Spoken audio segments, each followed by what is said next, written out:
கிருபாசமுத்திர பெருமாள் சுவாமினே நமக. எல்லோருக்கும் நமஸ்காரம். இப்போ 24வது திவ்ய தேசம் திருச்சிறுப்புலியூர் திவ்ய தேசம். சிறுபுலியூர்னு சொல்லுவா. அந்த திவ்ய தேசத்துக்கு பேரு சிறுபுலியூர் அப்படின்னு சொல்லுவா. இங்கே கிருபாசமுத்திர பெருமாள் அப்படின்றவர் எழுந்தருளி இருக்கார். இந்த கோவிலுக்கு எப்படி போனோம் அப்படின்னா, மாயவரம், பேரளம், திருவாரூர் இந்த மார்க்கத்தில் இந்த வழியில் போகும்போது கொல்லுமாங்குடின்னு ஒரு ஊர் வரும். அந்த கொல்லுமாங்குடியிலேருந்து லெஃப்ட் ஹேண்ட் சைடு இடப்புறத்தில் 3 கிலோமீட்டர் தூரத்தில் இந்த கோவில் இருக்கு. சிறுபுலியூர் அப்படின்னு சொல்லி பேரு. சுவாமியோட பேரு கிருபாசமுத்திர பெருமாள் அப்படின்னு பேரு. ஒரு சமயம் ஆதிசேஷனுக்கும் கருடனுக்கும் சண்டை வந்துதான். இது ரொம்ப ஆச்சரியமா இருக்கு இல்ல. பகவான் சயனம் பண்ணிட்டு இருக்கிற படுத்துட்டு இருக்கிற பெட் ஆதிசேஷன், மகாவிஷ்ணு படுத்துட்டு இருக்கிற பெட்டு தான் ஆதிசேஷன். இவருடைய பெருமாளுடைய வாகனம் கருடன். இவங்க 2 பேருக்கும் ஒரு சண்டை வந்துதான். யார் வசந்தவர், யார் மேல மகாவிஷ்ணுக்கு அலாதி பிரியம் அப்படின்னு சொல்லி ரொம்ப சண்டை வந்துதான். சண்டை வந்திருந்த போது கருடர் ஆதிசேஷனை அப்படி தாக்குன்னு தாக்கிட்டு இருக்காராம். தாக்கிட்டு இருக்கும் போது ஆதிசேஷனுக்கு இந்த கருடன் கிட்டேந்து காப்பாத்தின சுவாமி காப்பாத்தின இடம் இந்த சிறுபுலியூர்.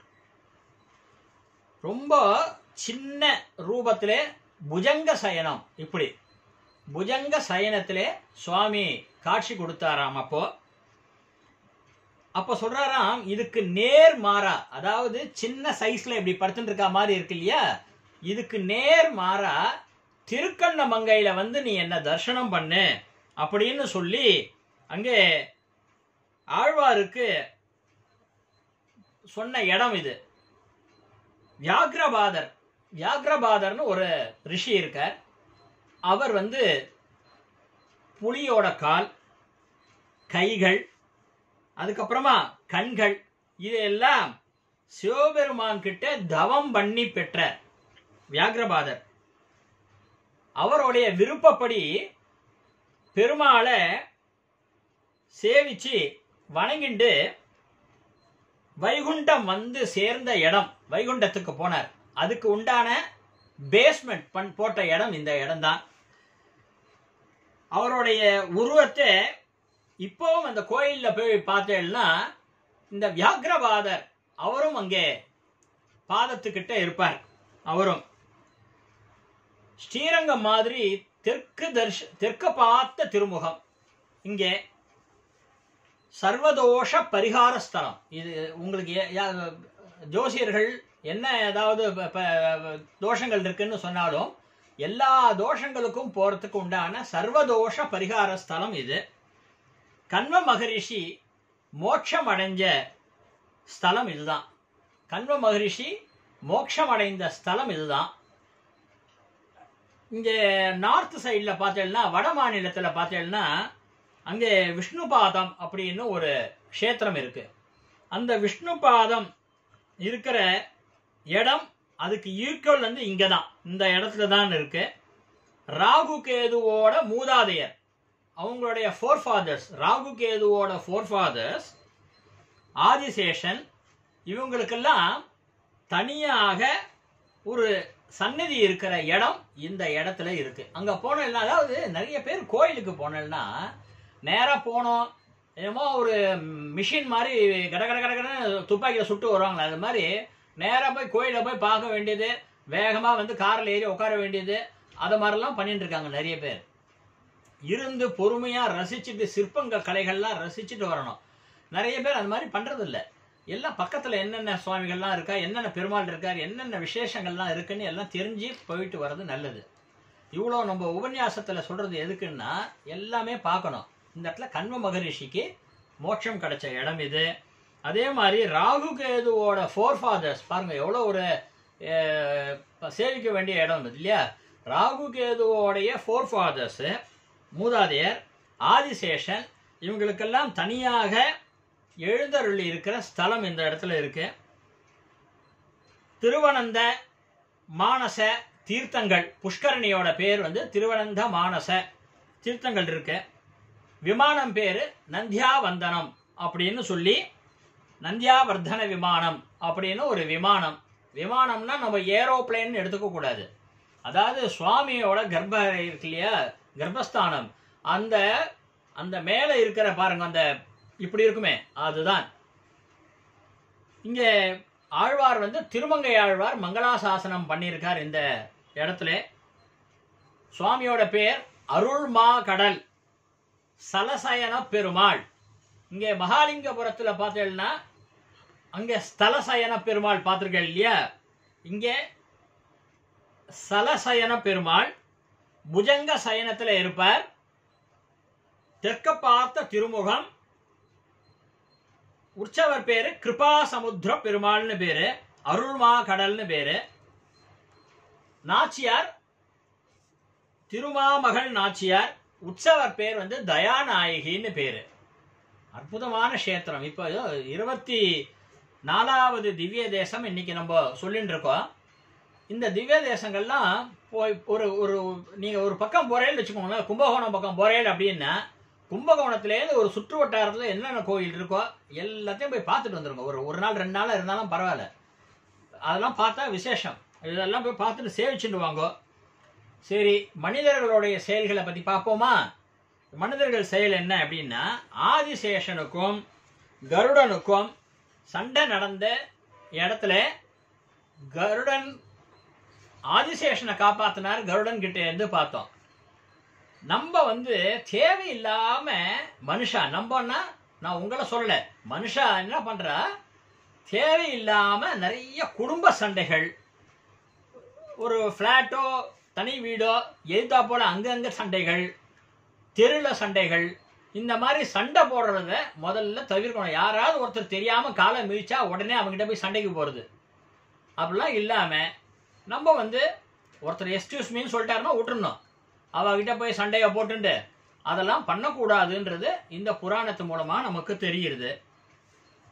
வியாகிரபாதர் புலிக்கால் கைகள் இதெல்லாம் சிவன் கிட்டேருந்து சிவபெருமான் கிட்டேருந்து வாங்கிட்டு பண்ணார். அப்போ நம்மளும் இது மாதிரி புலி வேஷம் போடணுமா அப்படின்னு அப்படி நினைக்க வேண்டாம். எப்படி இருக்கணும் அப்படின்னா, நல்ல சாதுரியமா இருக்கணும். ஏதாவது ஒரு செயல் செய்யணும் அப்படின்னா அதுல சாதுரியமா இருக்கணும். அதாவது முன்னெச்சரிக்கையா இருக்கணும். எடுத்தோம் கவுத்தோன்னு ஒரு வேலையை செஞ்சிடக்கூடாது. ஒரு வேலையை எடுத்தோம் கவுத்தோன்னு செஞ்சிடக்கூடாது. நிறைய பேர் என்ன பண்றாங்க, நிலம் வாங்குறாங்க. இந்த ரியல் எஸ்டேட்காரங்க என்ன பண்றாங்க, ஒரு டிவியில இல்ல வேற எங்கேயாவது ஒரு அட்வர்டைஸ்மெண்ட்டை கொடுத்துட்றாங்க. அதை பார்த்துட்டு ஒரு மோகத்துல போய் நிலத்தை வாங்கிட வேண்டியது. நிலத்தை வாங்கிட்டு அதுக்கப்புறமா அது அப்படியே கிடக்கும். நிலம் அப்படியே இருக்கும். இவங்க போய் பார்க்கறதே கிடையாது. நிலம் வாங்கியாச்சுன்னா பல லட்சங்கள் கொடுத்து வாங்கின நிலத்தை போய் பார்க்கறதே கிடையாது. அதுக்கு அது மேல ஒரு ஈடுபாடு காட்டணும். நம்ம அந்த இடத்துல நம்மளுக்குன்னு ஒரு சொத்து இருக்குன்னு இருக்கு, பேப்பர்ல இருக்கும். ஆனா அந்த இடத்த போய் நம்ம அடிக்கடி போய் பார்த்துக்கிட்டு வந்தாதான் அங்க உங்களுக்குன்னு கொடுக்கப்பட்ட பிளாட் நம்பரோட கல் அங்க இருக்கான்னு பார்க்கணும். ஏதோ சூழ்நிலையில அங்க கல்லெல்லாம் காணாம போயிருந்தா என்ன பண்ணுவேன், கண்டுபிடிக்கிறது எவ்வளவு கஷ்டம் தெரியுமா? நீங்க வாங்கின உங்களுடைய நிலத்தை கண்டே பிடிக்க முடியாது. அதுக்கப்புறமா அதுக்கு ஒரு சர்வேயர், அவனுக்கு கொடுக்க வேண்டிய இதெல்லாம் இருக்கு, ஃபீஸ் எல்லாம் தனி ஃபீஸு, அதெல்லாம் கொடுத்து நீங்க அது கடைபிடிச்சு வாங்கிறதுக்குள்ள போறோம்னு ஆயிடும். அதுக்கப்புறமா அதுக்கு வந்து அவன் மொத்தமா இடத்துக்கு டிடிசிபி அப்ரூவல் வாங்கியிருப்பான். நீங்க உங்களுடைய நிலத்துக்கு டிடிசிபி அப்ரூவல் வாங்கணும். நீங்க உங்களுடைய இடத்துக்கு டிடிசிபி அப்ரூவல் வாங்கி அதுக்கு பட்டா அவசியம் வாங்கணும். இதெல்லாம் வாங்கினாதான் அது வந்து நிலம் உங்களுக்கு சொந்தம்னு இருக்கு. இதெல்லாம் பண்ணாம வெறும நம்ம நிலம் மட்டும் வாங்கி வச்சா அது சரியில்லாத ஒரு சூழ்நிலையா இருக்கும். இதை தான் நம்ம என்ன சொல்றோம், நமக்குன்னு ஒண்ணு இருக்கிறது அப்படின்றத அவசியம் நம்ம ஒவ்வொருத்தருமே செயல்படணும். அதுதான் விழிப்புடன் இருக்கணும், முன்னெச்சரிக்கையா இருக்கணும்னு சொல்றது அதுதான். இப்படி இருக்கும்போது இப்ப ராகு கேதுவோட மூதாதையர் ஆதிசேஷன் இவாளுக்கெல்லாம் அங்க ஒரு தனி சன்னதி இருக்கு. எத்தனை பேர் அவங்க அப்பா அம்மாவை மனசாலையாவது வணங்கிட்டு வந்துட்டு இருக்கீங்க? உயிரோட இருக்கும்போது அவங்களுக்கு உண்டான மரியாதைகளை கொடுக்கிறது உண்டா? மாமியார் மாமனார்களுக்கு கொடுக்கிற உரிமைகள் உண்டா? மரியாதைகள்லாம் கொடுக்கறது உண்டா? பித்ருக்கள்னு சொல்லக்கூடிய மூதாதையர்களுக்கு ஒரு போட்டோ வடிவத்திலேயோ இல்ல மனசலே இருந்தாலும் கூட சரி, அவங்களுக்கு யாராவது மனசளவுல அவங்களுக்கு பிரார்த்தனை பண்ணிட்டு, நம்மளுடைய மூதாதையர்களை பிரார்த்தனை பண்ணிட்டு, இன்னைக்கு இது மாதிரி நடந்தது, பையன் வந்து இந்த பரீட்சையில பாஸ் பண்ணிட்டான், நான் இந்த மாதிரி ஒரு பையனுக்கோ பொண்ணுக்கோ ஒரு வேலை நல்லபடியா ஒரு வேலை கிடைச்சது, எதா இருந்தாலும் மூதாதையர்கள் கிட்ட சொல்றது ரொம்ப ரொம்ப நல்லது. அவங்க போட்டோ வடிவத்துல இருந்தாலும் சரி, எதா இருந்தாலும் நீங்க மனசால இருந்தா கூட மனசுலயே இருந்துட்டு மனசால பிரார்த்தனை பண்ணிட்டு இல்ல போட்டோவை பார்த்து மூதாதையர்கள் கிட்ட இத மாதிரி ஒரு நல்ல விஷயம் ஒன்று நடந்திருக்கு அப்படின்னா கெட்ட விஷயத்தை எதுவுமே சொல்லக்கூடாது. நான் கஷ்டப்பட்டுட்டு இருக்கான், அவன் கஷ்டப்பட்டுட்டு இருக்கான், இவங்க கஷ்டப்பட்டுட்டு இருக்காங்கன்ற விஷயத்த சொல்லாம நல்ல விஷயங்கள் நடக்கிறத சொல்லும் போது, நல்ல நல்ல விஷயங்கள் எல்லாம் சொல்லும் போது என்ன அப்படின்னு கேட்டா, ஒருத்தர் மூதாதையர்கள் ஒருத்தருங்க இறந்துட்டாங்கன்னா அவங்க பித்ருக்கள்னு சொல்றோம் இல்லையா, அவங்க இறந்த உடனே நம்ம எப்பெல்லாம் நல்ல விஷயங்கள் சொல்ல சொல்ல சொல்ல சொல்ல சொல்ல ஒரு 10 நல்ல விஷயம் சொல்றோம்னு வச்சுக்கோங்களேன், அவங்களுக்கு ஒரு சங்கு சக்கரம் கிடைக்குமா, ஒரு சங்கு சக்கரம் கிடைக்குமா. அத மாதிரி 12 சங்கு சக்கரம். அப்போ எவ்வளவு நீங்க நல்ல விஷயங்கள் சொல்லியிருக்கேன்றது தெரிய வரும். அது அந்த குடும்பத்துக்கு மட்டும். இன்னொரு சித்தப்பா பையன் பெரியப்பா பையன் பொண்ணு அவங்க சமாச்சாரத்தை சொன்னா அது அவங்க சொல்லணும். உங்களுடைய குடும்ப சம்பந்தப்பட்ட விஷயத்துக்கு உங்களுடைய பித்திருக்கள் கிட்ட நீங்க சொல்லும் போது நல்ல விஷயங்கள் சொல்ல சொல்ல சொல்ல சொல்ல அவர்களுக்கு அந்த பித்திருக்களுக்கு என்ன ஆகும், நிறைய இந்த 10 நல்ல விஷயம் சொன்னா ஒரு சங்கு சக்கரம் கிடைக்கும். அப்போ ஒரு சங்கு சக்கரம் கிடைச்சதுன்னா இத மாதிரி 12 சங்கு சக்கரம் கிடைச்சால் அவர்கள் எந்த மேனியிலே இந்த பூலோகத்தை விட்டு போனாரோ அதே ரூபத்துல உங்களுக்கு தர்சனம் கிடைக்கும். உங்களுக்கு எத்தனை பேருக்கு இது கிடைக்கும்ன்றது நீங்க தான் இனிமேல் செய்ய போற நல்ல விஷயங்களை நீங்க சொல்லணும். இனிமே யார் நல்ல விஷயங்களை சொல்லிட்டு வரீங்களோ பித்திருக்கள் கிட்ட அவங்களுக்கு இதெல்லாம் நல்லபடியாக நடக்கும் அப்படின்னு சொல்லி இந்த புராணத்து மூலமாக மனிதர்களுடைய செயல்கள் இருக்கு. அதே மாதிரி இங்க தீர்த்தங்கள், இங்க தீர்த்தங்கள் பார்த்தீங்கன்னா திருவனந்த மானச தீர்த்தம்லாம் இந்த புஷ்கரணியில இருக்கு. நம்ம இடத்துல என்ன இருக்கு, பாத்ரூம் இருக்கு இல்லையா, நம்ம வீட்டுல என்ன இருக்கு, பாத்ரூம், குளியல் அறை இருக்கு. குளியல் அறையிலேருந்து வர தண்ணி இருக்கு. அந்த குளியல் அறையிலேருந்து வந்த தண்ணியில நம்ம ஸ்நானம் பண்ணும்போது குளிக்கும் போது மந்திரம் தெரிஞ்சா கங்கேச்ச யமுன செய்வ கோதாவரி சரஸ்வதி நர்மதே சிந்து காவேரி ஜலேஸ்மின் சந்நிதியம் குரும் அப்படின்னு மந்திரத்தை சொல்லலாம். இல்லையா ஒரே ஒரு அத்தனை நதிகளுக்கும் சேர்த்து கங்கான்னு ஒரு கங்கா எவ்வளவு புனிதமான தீர்த்தம் அது. கங்கா ஸ்நானம் ஆச்சான்னு சொல்லி தீபாவளி அன்னைக்கு கேட்பா இல்லையா, அதனால கங்கா மாதாவை பிரார்த்தனை பண்ணிக்கலாம், ஆகாச கங்கையை பிரார்த்தனை பண்ணிக்கலாம், பாப்ப விநாசினியை பிரார்த்தனை பண்ணிக்கலாம். ஒரு புண்ணிய நதியை பிரார்த்தனை பண்ணிட்டு நம்ம குளிக்கணும். நம்ம தலையில விழற தண்ணி குளிக்கும் போது ஷவர்ல குளிக்கிற இல்லையா, தண்ணி மேல விழுறத அது விழும்போது அந்த பாசிட்டிவ் வைப்ரேஷன் உள்ள வரும். தண்ணி உள்ள இங்க வரும்போது முழுக்க நம்ம உடம்பு முழுக்க பாசிட்டிவ் வைப்ரேஷன் ஆகும். இப்ப நவடேஸ் பார்த்தேன்னா நிறைய பேருக்கு 98% பார்த்தேன்னா நெகட்டிவ் வைப்ரேஷன் தான் ஓடுறது. அது நடக்காது, இது போகாது, அது வராது, இது வராது, எல்லாம் இத மாதிரி தான் சொல்லிட்டு வராங்களே தவிர ஒரு பாசிட்டிவ் வைப்ரேஷன் எங்கேயாவது இருக்கா பாருங்க.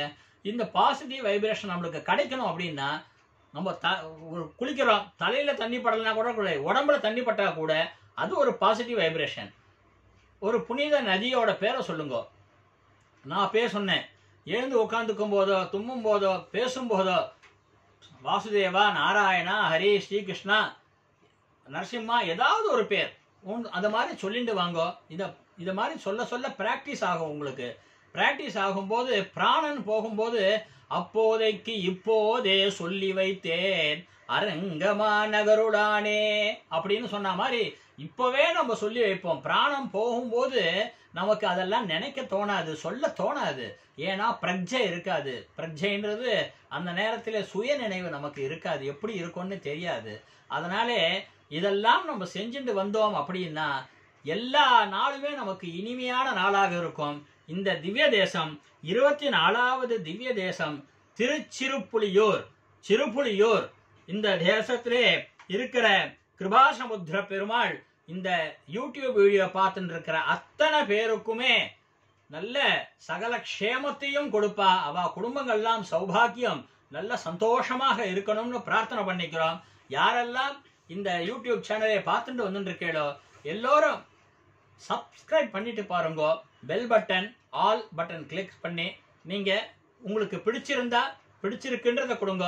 இந்த கமெண்ட் பாக்ஸ்ல உங்களுக்கு அபிமானம் என்ன மனசுல தோன்றதோ, இந்த உபன்யாசம் பார்த்ததுல உங்களுக்கு என்ன சொல்ல தோன்றதோ அதை போடுங்க. நிறைய பேர் வாட்ஸ்அப்லயே தனிப்பட்ட முறையில வாட்ஸ்அப்புக்கு எனக்கு கொடுக்குறா. அதே மாதிரி தனிப்பட்ட முறையில போன்ல பேசுறா, நல்லா இருக்கு நீங்க சொல்லிட்டு வர உபன்யாசம் எல்லாம் நல்லா இருக்குன்னு. இருந்தாலும் அதுல நீங்க அந்த கமெண்ட் பாக்ஸ்ல நீங்க கொடுத்துட்டு வந்தீங்கன்னா இன்னும் நல்லா இருக்கும் அப்படின்னு சொல்லிட்டு இன்னைக்கு உபன்யாசத்தை பூர்த்தி பண்ணிட்டு மீண்டும் நாளைக்கு பார்ப்போம். ஓம் நமோ நாராயணாய நமஹ.